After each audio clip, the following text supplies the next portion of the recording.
монголчууд кунфуг санхүүжүүлж байжээ. Вошо буюу кунфугаар хичээлдэг бидний хамгийн сайн мэдэх хүн бол Джет Ли юм.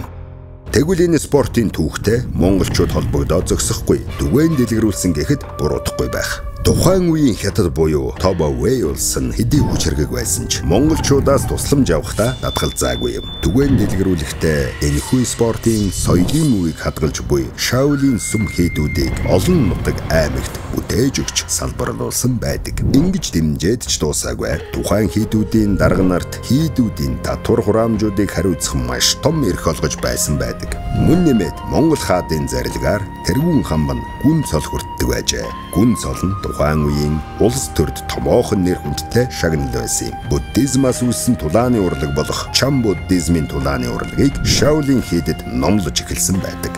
Нэмж хэлэхэд одоо хүртэл Чам буддизмын гүн ухааныг номлосоор байдаг. Монгол хаад